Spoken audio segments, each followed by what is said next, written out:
بعض سلف کا قول ہے لیس تعرف خطأ معلمک حتی تجالس غیرہ، اپنے استاد کی غلطی کا اس وقت تک تمہیں پتہ نہیں چلے گا جب تک اس کے علاوہ کسی اور کے پاس نہیں بیٹھو گے۔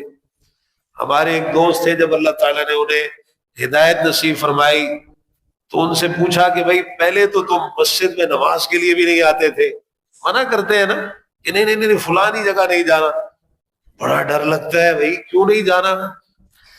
تو انہوں نے جو جواب دیا یہ میں اس لیے آپ کو بتا رہا ہوں کہ ہمارا یہی حال ہے۔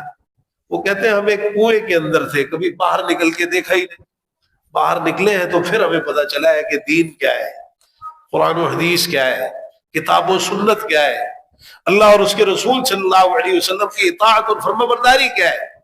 ہم تو آنکھیں بند کر کے بس مولوی صاحب نے جو کچھ کہہ دیا۔ اب کئی دوست کہتے ہیں جی دلیل مانگو تو غصے میں آ جاتے ہیں، بھائی ان کے ہاں تو دلیل مانگنے ہی جرم ہے، آپ نے سنا نہیں؟ تقلید نام ہی اسی بات، پہلا سبق ہی ہے کہ دلیل آپ نے مانگنی ہی نہیں، تو آپ دلیل مانگنے کی کوشش کریں۔ اب پڑھا لکھا طبقہ آ گیا نا، نوجوان ہے، ہر چیز کا ریفرنس چاہیے، حوالہ چاہیے، کوشش کرتے ہیں کہ جو اپنے مسائل ہیں ان کی تعویلیں کر کے ادھر ادھر سے بات بنانے کی کوشش کرتے ہیں، کوئی ضعیف روایتیں بھی لے آتے ہیں، کئی تو اتنی جرت اور جسارت کرتے ہیں کہ موضوع روایتیں بھی لے آتے ہیں، لیکن بات بنتی نہیں۔ بھائی ان کے ہاں تو دلیل ہے ہی نہیں، تقلید نام ہی اسی چیز کا ہے۔ جب صحابہ سے دلیل مانگی جاتی تھی تو کیا ان ائمہ سے دلیل نہیں مانگی جائے؟ اصل چیز تو دلیل ہے نا۔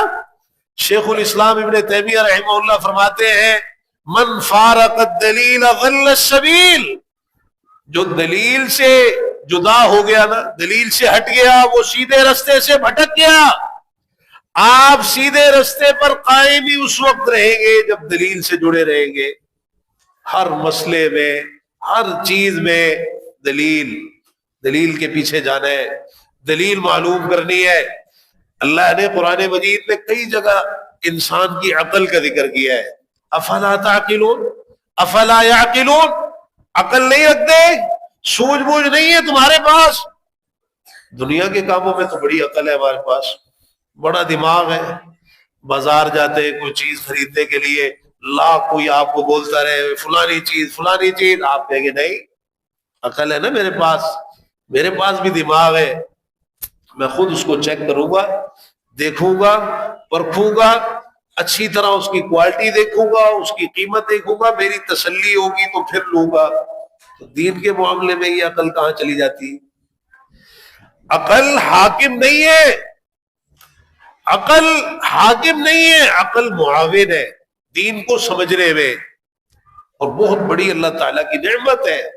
آپ سمجھنے کی کوشش کریں گے فَمَن يُرِيدِ اللَّهُ أَن يَهْدِيَهُ يَشْرَحْ صَدْرَهُ لِلْإِسْلَامِ، اللہ تعالیٰ جسے ہدایت دینے کا ارادہ کرتا ہے نا، اس کا سینہ اسلام کے لیے کھول دیتا ہے، سینہ کھلتا ہے، انسان سوچے سمجھے انسان۔ تو عزیز بھائیوں، میں صرف آپ سے یہ عرض کرنا چاہتا ہوں کہ اتنا یہ صاف شفاف خوبصورت دین اللہ تعالیٰ نے ہمیں عطا فرمایا ہے، جو دلیل کی بنیاد پر قائم ہے، صراط مستقیم سیدھا رستہ ہے، ایک ہی رستہ ہے، زیادہ نہیں ہے۔